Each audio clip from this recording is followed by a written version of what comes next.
it makes more sense to bring it up when we have everybody here, but I was thinking from our last meeting, after we, had voted to receive, the recommendation for the, as acting city manager, and, Attorney Bell had recommended that maybe we consider adding some language to the charter, in the event that a conflict of interest arose in the future, that we could be kind of proactive about that, and I know maybe we could just, I'll bring it up again next time. When everyone's here, but I think we should maybe think about that rather than waiting for a potential issue, be proactive.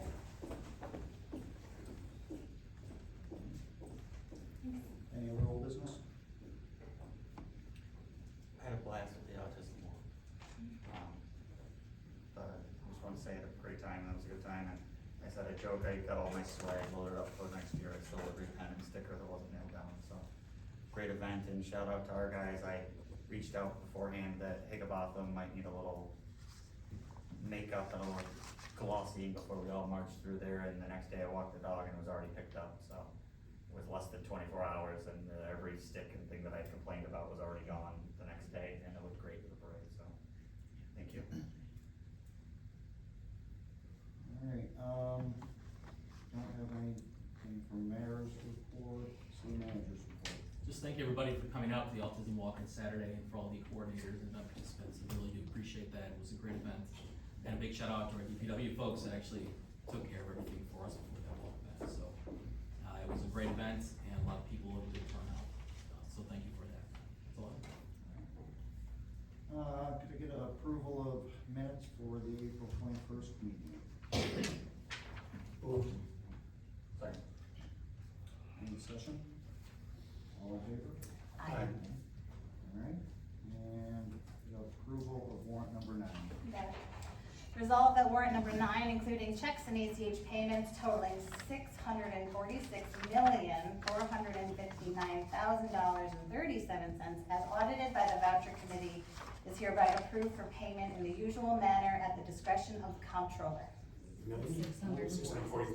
Oh, I'm sorry, $646,459. That's our budget for 10 years. Sorry, move that down. Woo. No wonder it felt big. Let me try that again. $646,459.37. There we go. A motion for that. Moved. Alright, any discussion? All in favor? Aye. Aye. And we'll now turn the meeting over to our clerk, Cindy. Item number 1, introduce a local law amending the code of the city of Oneida, chapter 190, regarding the use of storage trailers and other containers, and schedule a public hearing for Tuesday, June 2nd at 6:30 PM, common council chambers. It's because this one has to have secret removed, meeting, that's why we're not doing. No, not seeker review. Not seeker, so 239. 239. So if you all remember from past civic lessons, 239 review under, general municipal law requires that certain local laws that have an impact on our zoning law, for example, for changing it, have to be referred to Madison County Planning Department for their comment and review, and by statute, they have 30 days to review and return it. So that's why there is the delay. I know it was something. Motion? Motion? Second. Any discussion? All in favor? Aye. Motion carries. Item number 2, authorization, authorize the city manager to develop and administer a policy governing communications between members of the common council and city employees. Motion. Second. Any discussion? Yeah, I think so. I think rather than, my opinion and my suggestion would be that not only Kyle writing this up, I think, 1 or 2 council people should be involved in it, and maybe a department head. We have like a committee that puts this together. Do you think that's a good idea? I would welcome it. I think it's great. Okay. So I want to say too, that, in our new form of government, newly elected officials are learning to navigate this process, and we rely heavily on a city manager who has respectfully asked to be the liaison communication between us and city staff to avoid any potential problems. And if we are asking for information on what's okay or what's not okay, no policy is going to replace inaccurate information that's given. So I think that that trust is important, and I really hope that city staff still have an open pathway of communication with the council as well. I think that communication goes a long way, feedback goes a long way, especially when someone's asking for it in the moment before they say anything at all. And that's all I wanna say. Thank you. So, how are we gonna communicate then, Kyle, to get a committee together? Well, I would simply ask, who wants to be involved with it? I would like to too. So Bill and Dave? Well, maybe we should wait for the other counselors to be here as well to talk about that. Maybe we should table some of that discussion for when Nate and Janet are here as well. My opinion, I think as senior, experienced council people should be involved in that, in my opinion. In the department head, I think we should choose. Really, we're doing nothing more than, Put the policy together. right, well, yeah, because in the past, communication generally flowed through the mayor. Right. Now, Okay. yeah, and it was, we never really had anything written, it was just, and so we're gonna actually put in writing what we've always done, but now with things flow through the manager, where you know what you do and what you don't send through. So my other the city manager wants to develop a policy, and the council votes that they want that to happen. I do have a little concern about the language of being able to have the authority to amend and revise from time to time as necessary. I just don't want to curtail important communication, and I want the council to remain part of that chain. It would come back to us for a vote for us and Okay. implement it anyway. Okay. Because we have to approve any policies. Okay. Thank you. Any other discussion? Are we moving forward with this, or? I think we should table it till our fellow counselors are here, because it affects them as well, but that's my opinion. I think we should move forward with it. I'm looking forward. I agree with moving forward with that. Because as I said, as Dave said, Ken wants the senior people doing it. And it's not gonna go into effect until it comes to us. And nothing prevents us talking to them to see how things are going. Talking to who, sorry? Dave and Bill, as far as, hey, how you guys coming? I had this thought, and we would have it to review before it went into effect, we'd have final vote on it. Public hearing. Not for policy. That's it, I'm sorry, that's it. So are we good to vote on it? Yeah. Sure. All right, all in favor? Aye. Opposed? No. All right, motion carried.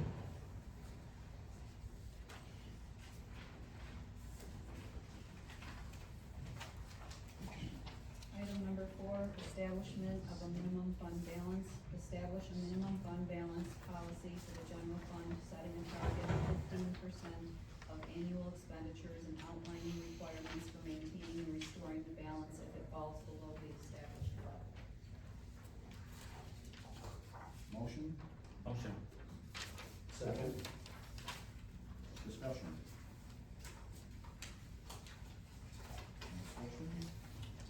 The council passed in 2015, the 20%, right, maybe? But we still went below that? What were the consequences that when we went below that? So when they went below it, they passed a resolution Did to they? allow that, yes. Okay. And the council sets that fund balance. I can't speak to what the overall consequences are. I think with our acting city comptroller here, she's probably better able to say what the consequences of that was. I don't know if it affect our our ratings, I don't know Yep. what the consequences. Yep, it can affect our credit rating, affect our credit worthiness. It did have an effect on our S&P score, so we were dropped from an AA minus to an A plus, which in turn, when we have to long-term ban or bond and short-term ban, does make investors maybe have a higher interest rate, things like that. When that happened, we did set a minimum fund balance for the 1 year of 15%, and that was ended at the end of 12/31/25, with the expectation that 20% would go back into place for 2026. Unfortunately, the situation that you're in right now, we are showing that 2025 ended at about 19.61.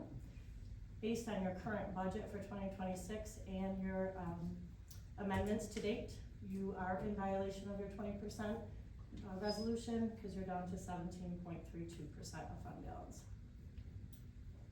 I did provide you with a fiscal condition packet, so if you have any questions, anything you'd like to discuss, please feel free to let me know.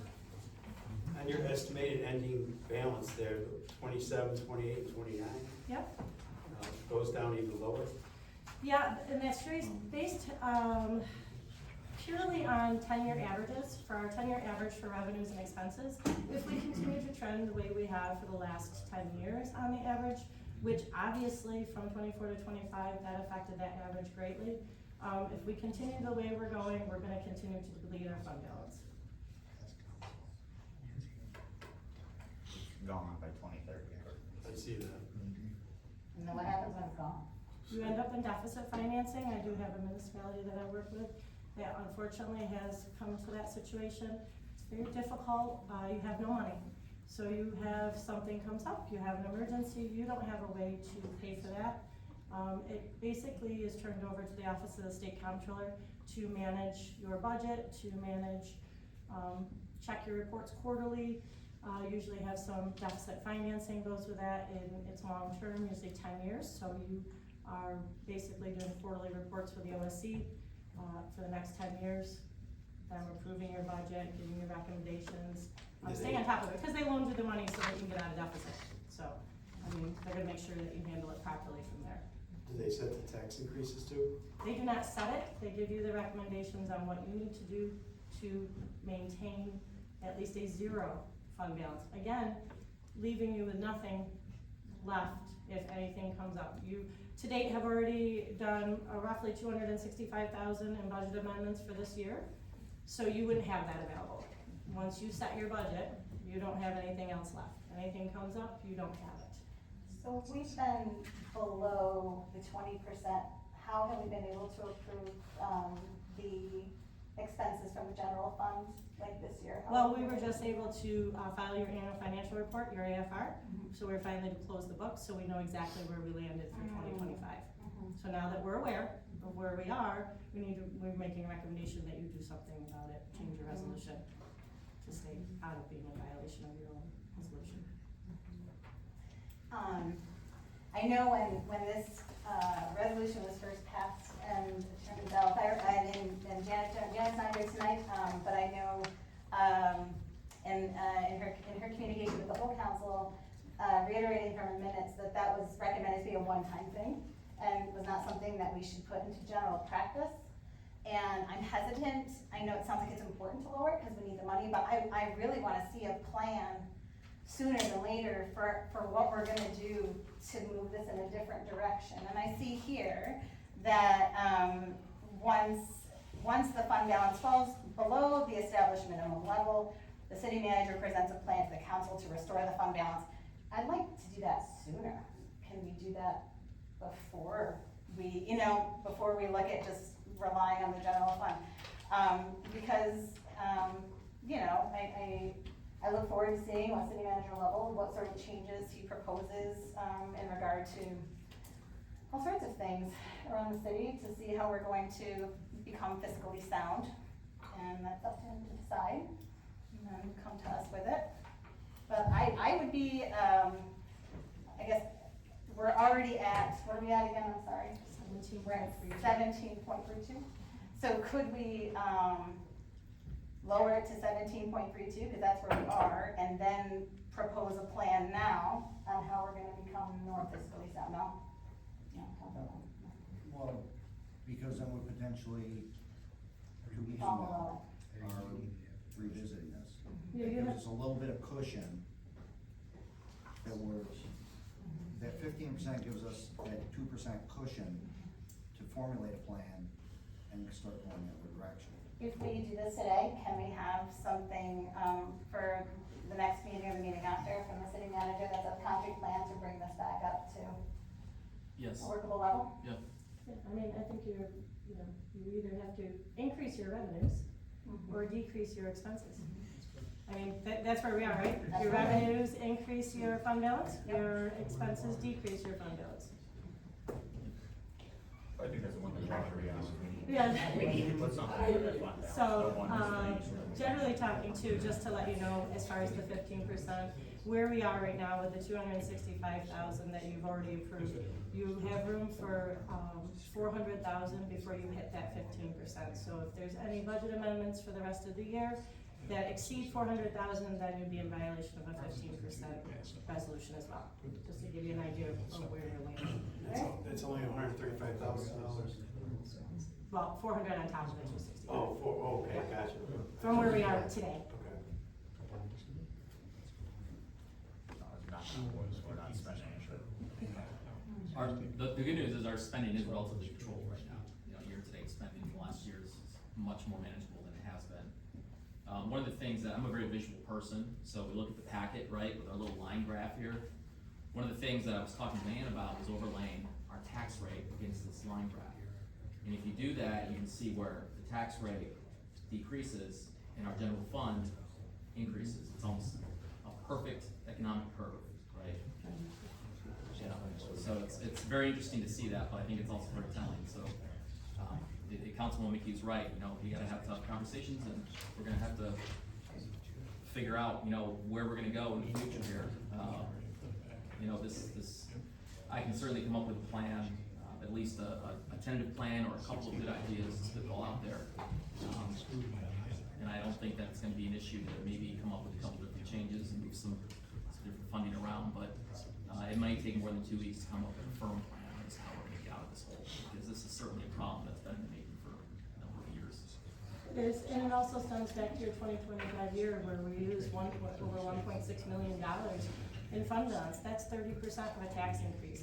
Each 1% of your tax increase is $56,000 in revenue for the city. We used $1.6 million plus of fund balance in 2025. So 30% is untaxed. And that's, I mean, we went from 31% down to 19 in 1 year.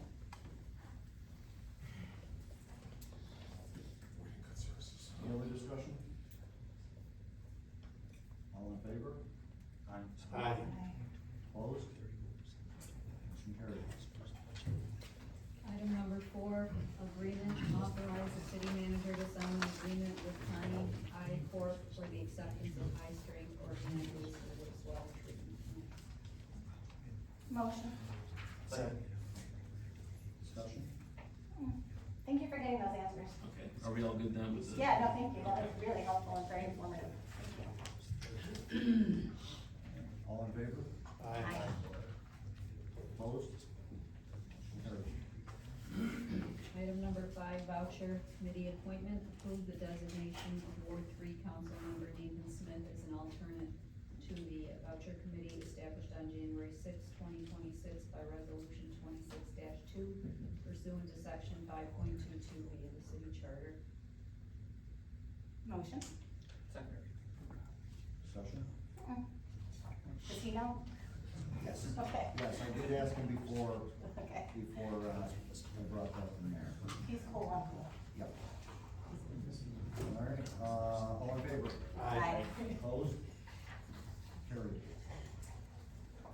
Item number 6, waive late fees, authorize the waiver of late fees and penalties associated with the 2026 tax bill issued to Cheryl Power and Light of the city of Cheryl. Moved. Second. Discussion? This is for several $100s, it's a late fee they had against process. They had a bit of an issue with their billing on their side of things. Fellow municipality, they helped us out early in the year. They waived our water fee that we had coming our way, so, this is just a common courtesy back to them. This has happened before too. Yes, yeah. Any other discussion? All in favor? Aye. Opposed? Motion carried. Item number 7, adopt policy, approve to adopt a uniform policy governing requests submitted pursuant to the New York State Public Officers Law, Article 6, Freedom of Information Law, titled FOIL Fee and Cost Policy. Motion. Second. Discussion? What do we charge now? I don't think we do. Well, we do. We charge $25 for media for the most part, but that can fluctuate, depend on police, you know, if they're looking for body cam footage and they have to put it on CDs and stuff like that. It's 25 cents a page if they wanna come in and pick it up, but if they want it sent electronically and we're able to do that, there's no charge. Which is set by statute. Oh, we can't State change that? statute. Okay. So the state sets the price too, or no? Yes, Yeah, You can't up it no. locally? we tried. Okay. Just trying to make some revenue. And two, what happens when Good they luck, Dave. pay before or after? Like, We they don't pay take till a they pick up, right? deposit if we know that it's gonna be Okay, that's substantial. what I was gonna say. If we Are we know it's wasting gonna our be budget? like more than $25, we require a deposit. Okay, that's what I was wondering, I don't want people to show up and go, oh, that's the bill, and walk away, we did all the work. That's No, it's happened. cool. I know, that's why. Any other discussion? All in favor? Aye. Opposed? Motion carried. New business.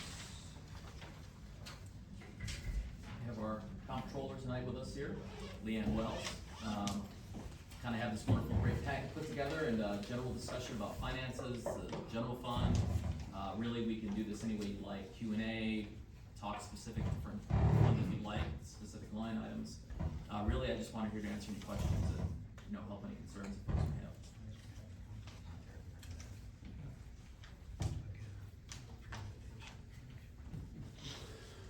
Just curious about the general fund, and you answered a lot of those questions tonight.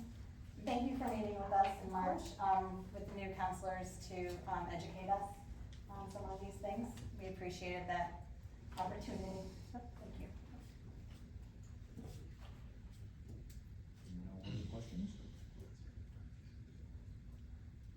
Any other new business? No? Motion to adjourn? Motion. All in favor? Aye.